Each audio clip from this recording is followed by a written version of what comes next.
Magical giant की house. Mirzapur के गांव में बलवंत और गोकुल कहकर दो लड़के रोड के ऊपर कचरा इकट्ठा करने वाले रहते थे। वे एक छड़ी को चुंबक बांधकर मिट्टी में खींचते हुए ले जाते थे। ऐसे उस चुंबक के पकड़ में आए लोहों को बेचकर उन पैसों से जीते थे। एक दिन बलवंत, गोकुल, आज हमें मिले पुराने लोहों के टुकड़ों को बेचने के बाद आए पैसों से तुमको मैं पार्टी देता हूँ। तुम सोच भी नहीं सकते हो कि पार्टी कैसे होगी, एकदम सुपर रहता है। क्या सोच रहे हो? बिरयानी पार्टी देता हूँ। चलो जल्दी लोहे के टुकड़ों को इकट्ठा करके उनको बेचकर तालाब के पास जाकर नहा के फ्रेश हो जाएंगे और अच्छा कपड़े पहनकर रेस्टोरेंट में जाकर बैठकर बिरयानी खाएंगे, बैठकर। अरे क्या स्पेशल है ये पार्टी? किस लिए?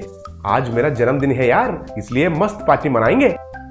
अरे किसी ने हमें पैदा करके रोड के ऊपर छोड़ दिए और हम अनाथ बन गए। ऐसे हमें ये जन्मदिन किस लिए रे? ऊपर से उसके नाम पे पार्टी भी। नहीं गोकुल, रोज कचरा इकट्ठा करना, बेचना, ड्रेनेज पाइप्स के अंदर सो जाना, ये सब ठीक नहीं लग रहा है यार। हम भी एक अच्छा सा घर बनाकर उसमें रहेंगे। अरे तुम्हारे बातें तो सुनने के लिए बहुत अच्छे हैं। रेस्टोरेंट में बैठकर खाना, हमारा खुद का घर रहना, सुनने के लिए तो बहुत बढ़िया है और ग्रैंड लग रहा है, लेकिन ये सब कैसे मुमकिन होगा यार?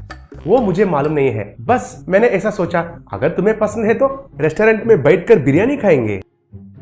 ठीक है बर्थडे बॉय, चलो आज धूप ज्यादा है लेकिन हम परवाह नहीं करेंगे और मिट्टी में ढूंढेंगे, लोहे के टुकड़ों को इकट्ठा करेंगे, उनको बेचकर पैसे कमाएंगे और पार्टी करेंगे। कहकर उस चुंबक छड़ी को मिट्टी में खींचते हुए जा रहे थे, तब उनको एक बड़ा सा लोहे का चाबी मिला। देखा तो वो बहुत बड़ा है। उसे देखकर बलवंत, अरे गोकुल ये क्या है? देखो हमारे छड़ी से भी बड़ा है। इतना बड़ा लोहे का टुकड़ा, बोले तो कम से कम आधा किलो तो रहता है। आज हम डबल बिरयानी खाएंगे। तो उस लोहे को अच्छे से जांच करके गोकुल, अरे ये तो लोहे का चाबी जैसा लग रहा है। अरे बाप रे, इतना बड़ा चाबी है तो वो लॉक कितना बड़ा होगा और कितना बड़ा दरवाजा होगा। मुझे तो ये महाराजाओं की जमाना का चाबी जैसा लग रहा है, नहीं तो इतना बड़ा कैसा रहता है? अरे हमारे पास तो घर नहीं है ना, और हमें कोई नहीं है कहकर हम दुखी हो रहे हैं। शायद भगवान हमें एक बड़ा सा घर देने वाला है। तुम्हारे मुंह अगर देना है तो हमें ऐसे भिखारी बनाकर ऐसे रोड के ऊपर क्यों छोड़ दिया? तुम्हें किसी अंबानी के घर में, मुझे किसी अमिताभ बच्चन के घर में क्यों नहीं पैदा किया? तब उस चाबी को देखकर बलवंत, अरे गोकुल इसके ऊपर कुछ लिखा है, क्या है? पढ़ो। मुझे इतना पढ़ना आता है तो ये कचरे का काम क्यों करता हूँ? एक काम करते हैं, किसी से पूछते हैं इस पर क्या लिखा है, वो पढ़ने वाला पढ़कर सुनाएगा ना। अरे एक मिनट रुको, अगर इस चाबी किसी गुप्त निधि का है तो वो पढ़ने वाला हमसे भी पहला जाकर उसे ले लेगा ना। हाँ ये तो है, किसी स्कूल बच्चे को रोककर पूछते हैं, वो बच्चा तो हमको धोखा नहीं दे सकता है ना, ऐसे वाले से पूछते हैं। इतने में उधर से एक स्कूल बैग लगाकर स्कूल जा रहा मोटू दिखाई दिया। गोकुल उसे रोककर, अरे इधर आओ, तुम इंग्लिश मीडियम में है ना, अच्छा पढ़ते हो क्या? मुझे तो लग रहा है कि तुम्हें पढ़ना नहीं आता है। अरे भैया मैं तो बहुत अच्छे से पढ़ता हूँ और मैं क्लास में फर्स्ट हूँ। ओहो ऐसा है क्या? अगर तुम क्लास में फर्स्ट आए तो इसके ऊपर इंग्लिश में कुछ लिखा है, वो पढ़ के बताओ। अरे भैया ये इंग्लिश नहीं है, हिंदी है। ढूंढो ढूंढो ढूंढो, पूरा जंगल ढूंढो, जंगल के बीच में आकर 7 फीट में रहने वाला उस नैऋति को ढूंढो, बहुत सारे संपत्ति मिलेगी, कहकर लिखा हुआ है इसके ऊपर। भैया क्या भैया ये कोई मजाक है क्या? हाँ ये तो मजाक है। जाओ स्कूल जाओ, फिर से फर्स्ट रैंक आना है, जाओ। अरे बल्लू उस छोटे को 20 रुपए दे दो, आइसक्रीम खाएगा, कहकर उनको 20 रुपए दिया। बाद में उस जायंट की को ले जाकर दोनों जंगल में गए।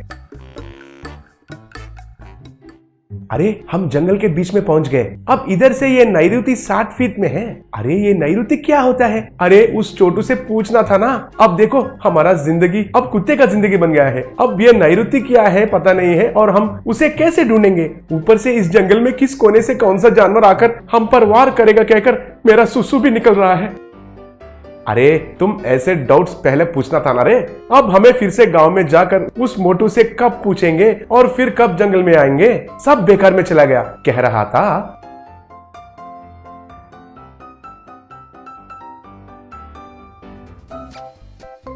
इतने में पेड़ के पीछे से मोटू आकर, अरे तुम दोनों फिक्र मत करो, नैऋति बोले तो दक्षिण और उत्तर के रहने वाला बीच को नैऋति कहते हैं। ये देखो इधर से 7 फीट जाना चाहिए।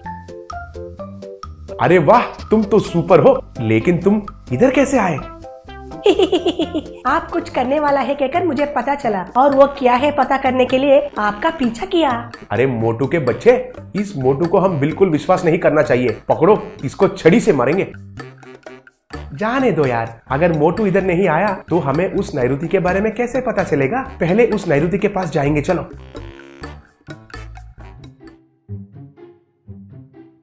वे ऐसे जा रहे थे तो दूर में एक बड़ा सा लॉक दिखाई दिया। उसे देखकर बलवंत, अरे गोकुल, घर है, लॉक जैसा घर। हमारे मुश्किल दूर हो गए हैं, हम अब इस घर में रह सकते हैं। अरे पहले तो उस जेंट की लगाकर उस लॉक को तो खोलो। अगर उसमें सोना मिला तो मुझे भी हिस्सा देना पड़ेगा। हाँ हाँ, देंगे रे देंगे, तुम इतना जोर से चिल्लाओ मत, कहकर उस बड़ा सा चाबी से उस मैजिकल जेंट की हाउस को खोले। तब उसमें से एक बड़ा सा भूत आई।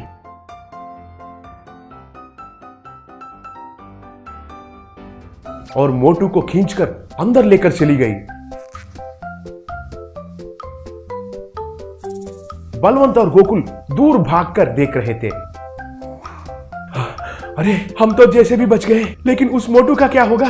उसके माँ पिता ढूंढेंगे उसके लिए। कुछ ना करके उस मोटू को बचाना चाहिए।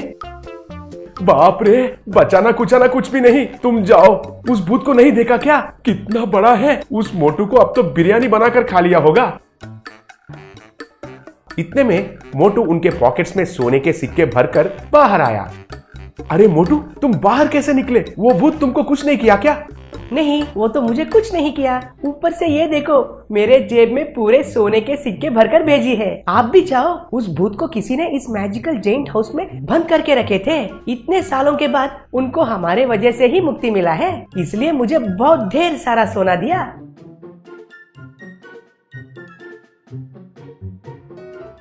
तब बलवंत और गोकुल दोनों मिलकर अंदर भागे और भूत से बलवंत, हेलो मैडम, भूत मैडम, आपका मुक्ति का कारण हम दोनों हैं। हम दोनों को भी आपको बहुमान देना पड़ेगा।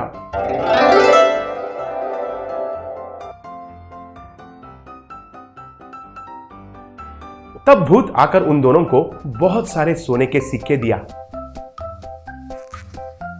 बाद में उनको बेचकर एक छोटा सा मकान खरीदकर बिरयानी खाते हुए बलवंत और गोकुल खुशी से जीने लगे। मैजिकल मनी चक्की। कुछ समय पहले एक गांव में चिंटू नाम का एक व्यक्ति रहता था। वो बहुत ही बड़ा भुक्कड़ था। वो हरदम भूख भूख यूं कहता रहता था। एक बार चिंटू घर में, माँ जल्दी आओ माँ, खाना लगाओ माँ, बहुत भूख लग रही है। माँ तब रसोई में से भोजन लाकर उसे परोसा। चिंटू उस प्लेट को पूरी तरह खाली करके, माँ और भूख लग रही है माँ। माँ तब घर में जो कुछ भी था वो सब निकालकर उसे खाने के लिए दी। चिंटू वो सब खाकर, माँ मुझे और भूख लग रही है, और खिलाओ माँ। रे, मैंने जो कुछ भी पकाया था वो सब तूने खा लिया। अब रोटियां बनाने के लिए घर में आटा भी नहीं है। वैसे हर दिन इतना ज्यादा खाओगे तो मेरी कमाई पूरी तुम्हारे खाने के लिए ही खत्म हो जाएगा, कहकर डांट रही थी।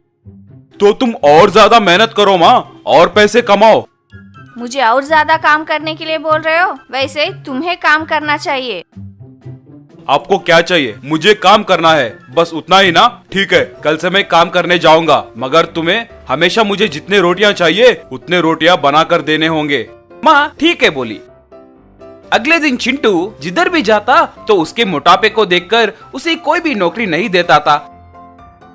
एक बार चिंटू एक शाहूकार के पास जाकर, श्रीमान मुझे काम करने के लिए कोई नौकरी है क्या? शाहूकार उसकी पर्सनालिटी को देखकर बहुत सोचा और उसे ऊपर से नीचे तक ताककर,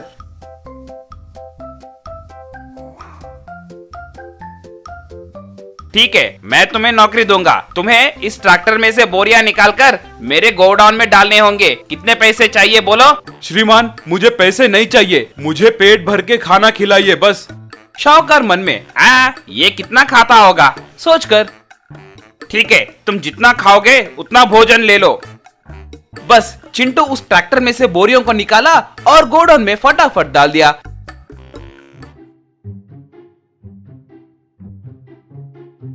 इतने में चिंटू को बहुत भूख लगने के कारण एक बोरी घर ले गया।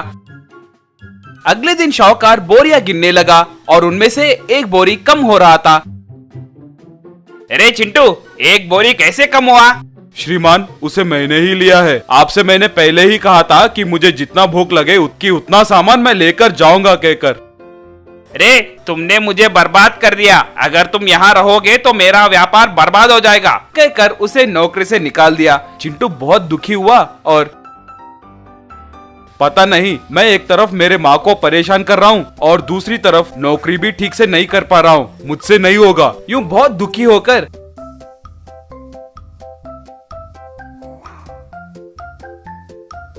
जंगल में चला गया। चिंटू बहुत दूर चलने के बाद उसे बहुत भूख लगने लगी और वो यहाँ वहाँ देखने लगा। वहाँ उसे एक पुराना घर दिखाई दिया।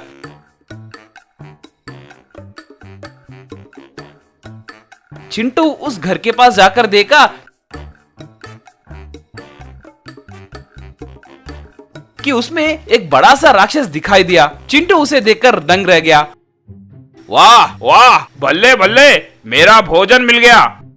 बाप रे, मुझे कुछ मत करना, मुझे बहुत भूख लग रही है। क्या तुम्हें भूख लग रही है? हम राक्षस भूखे लोगों को नहीं खाते। आओ, तुम्हें पहले पेट भर के भोजन खिलाकर उसके बाद तुम्हें खाऊंगा। तुम सच में मेरी भूख मिटा सकते हो क्या? क्यों रे, मुझ पर ही संदेह करोगे क्या? ठीक है, अगर मैं तुम्हारा भूख नहीं मिटा पाया, तुम्हें जो चाहिए वो मैं दूंगा। तो ठीक है, कहा। वो राक्षस परोसने लगा और चिंटू खाना खाने लगा।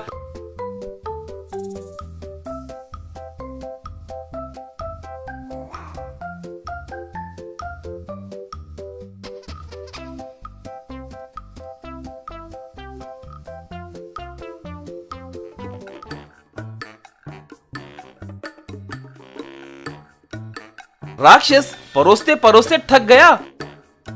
बाप रे, मुझसे नहीं हो पाएगा। तुम्हें क्या वर चाहिए पूछो।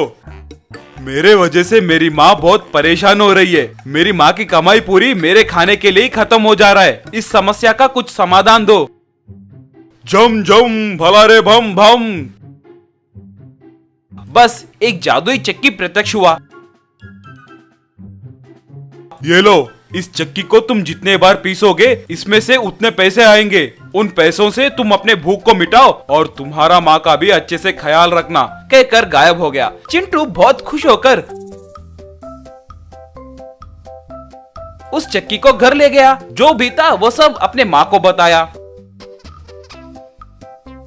माँ उस चक्की को पीसने लगी और तब उसमें से पैसे आने लगे। और तब से चिंटू चक्की को पीसता था और उसमें से आए पैसों से माँ का देखभाल भी करता था और जब भी उसे भूख लगता था अपने भूख को भी मिटाता था।